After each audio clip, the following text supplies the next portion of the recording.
इस लड़की का नाम अर्चना है और यह 28 साल की हो चुकी है, लेकिन फिर भी इसकी शादी नहीं हो रही है। अब तक अलग अलग 30 बार लड़के वालों ने इसे देखने आए थे, लेकिन कोई भी इससे शादी के लिए राजी नहीं हुआ। समय के साथ उसकी उम्र भी बढ़ती जा रही है और साथ ही उसके परिवार की चिंता भी बढ़ रही है। अर्चना देखने में भी बहुत खूबसूरत है और पेशे से एक स्कूल टीचर है, फिर भी बार बार उसे रिजेक्ट किया जा रहा है। कुछ दिन बाद एक सुबह अर्चना के फोन पर मैरिज ब्रोकर का कॉल आता है। ब्रोकर बताता है कि जो लड़के वाले आज उसे देखने आने वाले थे वे नहीं आ रहे, क्योंकि उनके अनुसार अर्चना की उम्र बहुत ज्यादा है। यह सुनकर अर्चना नाराज होकर कहती है, पहले बता देते तो अच्छा होता, मैं स्कूल चली जाती, अब तो बस भी नहीं मिलेगी। ब्रोकर उसे सांत्वना देते हुए बताता है कि मंगलवार को और एक लड़के वाला आएगा, तुम तैयार रहना। ब्रोकर का फोन रखकर अर्चना घर में जाती है और सबको बताती है कि आज लड़के वाला नहीं आएगा, इंतजार करने का कोई फायदा नहीं है। फिर वह दीवार पर लटके एक लिस्ट के पास जाकर आज की तारीख का 30 नंबर का नाम काट देती है। वह लिस्ट वास्तव में उनके नामों से बनाई गई है, जो एक एक करके उसे देखने आए थे, लेकिन अंत में शादी के लिए माना कर दिया था। लड़के वाले अर्चना को देखने आने वाले थे, लेकिन वे नहीं आए क्योंकि अर्चना की उम्र बहुत ज्यादा है। उस दिन अर्चना स्कूल की बस मिस कर देती है, इसलिए उसे तैयार होकर चलते चलते स्कूल जाना पड़ता है।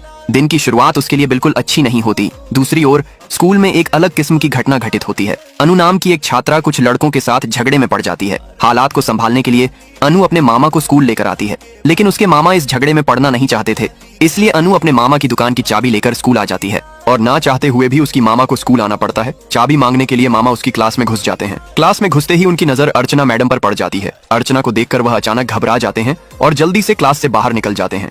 उस दिन स्कूल के बाद घर वापस लौटते समय बस में अर्चना अपनी माँ की एक पुरानी दोस्त से मिलती है। बातचीत के बीच वह महिला उसके शादी के बारे में बात करती है और कहती है, 25 साल के बाद लड़के ढूंढना लड़कियों के लिए मुश्किल हो जाती है और तुम्हारी उम्र तो 28 हो गई है, अब तो समय खत्म हो रहा है। बस से उतरकर अर्चना घर की तरफ जाने लगती है और तभी उसके सामने फिर से मैरिज ब्रोकर आ गया। वह अर्चना से कहता है, तुम चिंता मत करो, मैं तुम्हारे लिए जल्दी ही एक अच्छा लड़का ढूंढ लाऊंगा। लेकिन इस बार अर्चना ब्रोकर की बातों पर ज्यादा ध्यान नहीं देती। वह चुपचाप घर की ओर बढ़ जाती है। घर में दाखिल होकर देखती है कि पड़ोस की दो महिलाएं किसी विषय पर जोरदार झगड़ा कर रही हैं और उसकी माँ इनमें काफी मजा लेती है। घर में अर्चना देखती है कि उसका भाई बैठा है। उसके भाई का नाम सुंदर है और वह अंजू नाम की एक लड़की से प्यार करता है, लेकिन अंजू की माँ सुंदर को स्वीकार नहीं करना चाहती और इसके लिए उसने दूसरे लड़के देखने शुरू कर दिए हैं। इस बारे में सुंदर अपनी बहन अर्चना से बात कर रहा था। अर्चना अपने मन की उदासी के बावजूद अपने भाई को सांत्वना देने की कोशिश करती है। अगले दिन सुबह ब्रोकर का फोन आता है। वह अर्चना के पिता को बताता है, कल लड़के वाले आने वाला है, आप तैयार रहें। लेकिन अर्चना का पिता परेशान होकर कह देता है, मैं तो कह चुका हूँ कि छुट्टी का दिन लेकर आना। ब्रोकर तब समझाने की कोशिश करता है, लड़के वाले कल ही आना चाहते हैं, क्या करूं? अगले दिन सभी मिलकर लड़के वालों के लिए चाय नाश्ते की व्यवस्था करने लगते हैं। आज लड़के वाले अर्चना को देखने आने वाले हैं, इसलिए सभी मिलकर लड़के पक्ष के लिए चाय नाश्ते का आयोजन कर रहे हैं। लेकिन अर्चना अंदर से जानती है कि आज भी कुछ नहीं होगा, इसलिए वह स्कूल के लिए तैयार होकर इंतजार कर रही थी। जब उसे देरी होती दिखाई देती है, तब उसका पिता फिर से ब्रोकर को फोन करता है। ब्रोकर बताता है, लड़के वाले आज भी नहीं आएंगे। यह सुनकर अर्चना और देरी नहीं करती और स्कूल के लिए निकल पड़ती है, लेकिन देरी होने के कारण वह आज भी स्कूल की बस मिस कर देती है और एक दूसरी बस से स्कूल पहुंचती है। इस तरह उसका दिन कट रहा है, परिवार की देखभाल, स्कूल की नौकरी और बार बार शादी में रिजेक्शन। एक दिन क्लास लेते समय स्कूल की एक और मैडम आती हैं और उससे पूछती हैं, क्या तुमने प्रिंसिपल से बात की? अर्चना चौंक कर पूछती है, नहीं, किस बारे में? तब मैडम उसे बताती हैं कि स्कूल से कुछ शिक्षकों को निकाला जाएगा, एक लिस्ट बनाई गई है और उस लिस्ट में तुम्हारा नाम भी है, तुम प्रिंसिपल से बात करो, शायद कुछ किया जा सके। ये सुनकर अर्चना का मन बहुत खराब हो जाता है। वह क्लास में जाकर चुपचाप बैठ जाती है। तभी अनु नाम की एक छात्रा की मामा, जिसका नाम विष्णु है, आज भी उसकी क्लास में घुस गया है। क्लास खत्म करने के बाद अर्चना प्रिंसिपल के पास जाती है। प्रिंसिपल उसे स्पष्ट बता देते हैं, मैं यहाँ कुछ नहीं कर सकता, तुम्हें नौकरी से निकालने का फैसला मैनेजमेंट का था, तुम्हारे लिए बेहतर होगा कि तुम कहीं और नौकरी की कोशिश करो। प्रिंसिपल की इस बात से अर्चना निराश होकर घर लौट आती है। घर में प्रवेश करते ही उसे पता चलता है कि आज सचमुच लड़के वाले आया है। लड़का दुबई में नौकरी करता है और उसके बड़े भाई और भाभी ने अर्चना की तस्वीर देखी है। उन्हें अर्चना काफी पसंद आई है। उन्होंने शादी की तारीख तय करने की भी बात की है। रात को लड़का खुद अर्चना को कॉल करता है और उनके बीच काफी बातचीत होती है। फोन पर अर्चना लड़के से कहती है, शादी के बाद भी मैं नौकरी करना चाहती हूँ, क्या तुम्हें इससे कोई समस्या है? लड़का हंसते हुए जवाब देता है, तुम्हारी नौकरी जारी रखने से मुझे कोई आपत्ति नहीं है। ये बातें सुनकर अर्चना के मन में एक प्रकार की शांति आ जाती है। वे कुछ देर बातचीत करते हैं और बातचीत के बीच अर्चना को उस लड़के के प्रति भी आकर्षण महसूस होने लगता है। वह मन ही मन तय कर लेती है कि वह इस शादी के लिए तैयार है। फिर अर्चना अपने कमरे की दीवार पर लटके उस कागज में 31 नंबर जोड़कर उसके पास विन लिख देती है। अर्चना अपने बैंक से सारे पैसे निकालकर शादी की खरीदारी में व्यस्त हो गई। फिर हम देखते हैं कि शादी के पहले की रात घर में सब लोग व्यस्त और खुशी में हैं। पड़ोसी और रिश्तेदारों से घर भर गए हैं। कोई नाच रहा है, कोई गा रहा है और कुछ लोग खाने का इंतजाम कर रहे हैं। महिलाएं खाना बनाने में मदद कर रही हैं, लेकिन अर्चना थोड़ी सी टेंशन में थी क्योंकि पिछले 2 दिनों से प्रसाद का फोन बंद था। यह बात उसे चिंता में डाल रही थी। फिर भी अगले दिन दूल्हा आ रहा है, ये सोचकर वह खुद को शांत रखने की कोशिश करती है। अर्चना अपने कमरे में आईने के सामने खड़ी थी। उसे खुद पर विश्वास नहीं हो रहा था कि अगले दिन उसकी शादी है। इस खुशी में उसने अपने दरवाजे को बंद करके नाचने लगी। नाचते नाचते अचानक उसका भाई सुंदर कमरे में आ जाता है। सुंदर बताता है डेकोरेटर्स के लोग कुछ पैसे मांग रहे हैं और बाहर एक बुजुर्ग व्यक्ति आया है जिसे हमने बुलाया ही नहीं, तुम जाओ और देखो। अर्चना बाहर आती है और बुजुर्ग व्यक्ति से पूछती है आप कौन हैं, लेकिन वह व्यक्ति कोई जवाब नहीं देता। अर्चना उसे पूछती है क्या आपको भूख लगी है?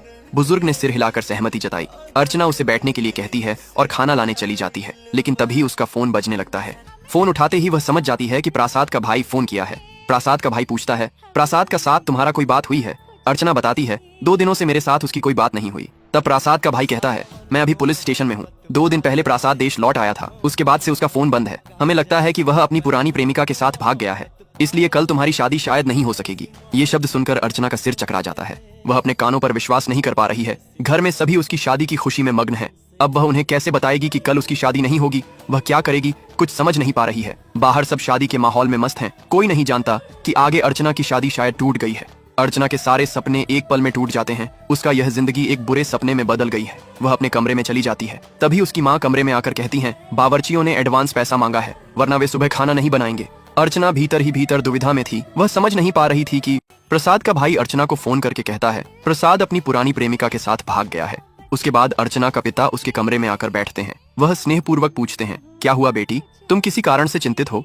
अर्चना भी हंसते हंसते कहती है नहीं पिताजी, कोई समस्या नहीं है, सब ठीक है। तब उसके पिता गहरी आवाज में कहते हैं मैं जानता हूँ तुम अपनी पीड़ा किसी के साथ बांटना नहीं चाहती, लेकिन मैं चाहता हूँ कि तुम हमेशा खुश रहो। जीवन की किसी भी समस्या में मैं तुम्हारे साथ हूँ, याद रखना। ठीक उसी समय अर्चना का फोन बज उठता है। फोन पर प्रसाद है। अर्चना फोन उठाते ही प्रसाद कहता है मैं जानता हूँ तुम्हें मुझ पर बहुत गुस्सा है।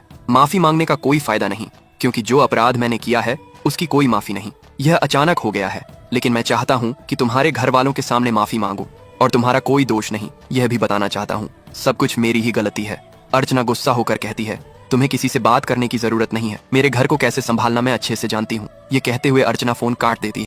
प्रसाद के साथ बात खत्म करके अर्चना अपने कमरे से बाहर निकलती है। बाहर उसकी नजर उस बूढ़े आदमी पर पड़ती है जो अभी भी बिना खाए बैठा है। इसलिए अर्चना उसके लिए खाना लेकर आती है और खाना देते हुए वह अकेले में बात करने लगती है। वह कहती है आप जानते हैं कल यहाँ कोई शादी नहीं हो रही है। जिस लड़के से मेरी शादी तय हुई थी वह किसी दूसरी लड़की के साथ भाग गया है। बूढ़ा आदमी उसकी बातों पर बिल्कुल ध्यान नहीं देता और अपने खाने में व्यस्त था। खाने पीने के बाद वह लुंगी संभालते हुए वहां से चला जाता है। उसकी जाने के बाद अचानक अनु और विष्णु अर्चना को आवाज लगाते हैं। विष्णु अर्चना से कहता है क्या तुमको याद है मैंने तुम्हें स्कूल में देखा था?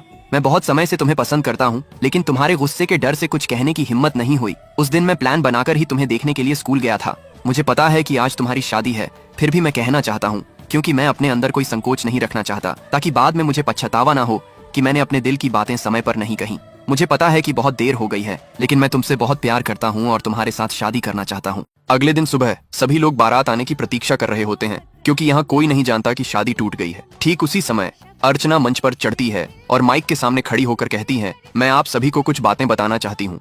असल में जिस लड़के से मेरी शादी तय हुई थी वह पिछले रात एक दूसरी लड़की के साथ भाग गया है, इसलिए आज कोई शादी नहीं होगी। मुझे यह बात पिछले रात से ही पता थी, लेकिन मैंने किसी को नहीं बताया, यहाँ तक कि अपनी माँ को भी नहीं, क्योंकि मैं किसी की खुशी को बिगाड़ना नहीं चाहती थी। मुझे लगती है कि ऐसी लड़के से शादी करने का कोई मतलब नहीं है जो मुझे प्यार ही नहीं करता। वह कहती है आज कोई शादी नहीं होगी, लेकिन हम इस दिन को शादी समारोह की तरह मनाएंगे। अर्चना की बातें सुनकर सब एक पल के लिए चुप हो जाते हैं और इसी चुप्पी को तोड़ते हुए विष्णु खुशी से ताली बजाता है। इसी के साथ बाकी सब भी खुशी में झूम उठते हैं। विष्णु मौके को भांप कर मंच पर जाकर अर्चना के पास जाकर पूछता है मैंने कल रात तुमसे जो कहा था उस बारे में क्या तुमने विचार किया? अर्चना हंसकर जवाब देती है हाँ, मैंने सोचा, मैं तैयार हूँ, लेकिन एक शर्त है, मुझे शादी के बाद भी नौकरी करने देना होगा। विष्णु खुशी से कहता है जो तुम कहोगी वही होगा।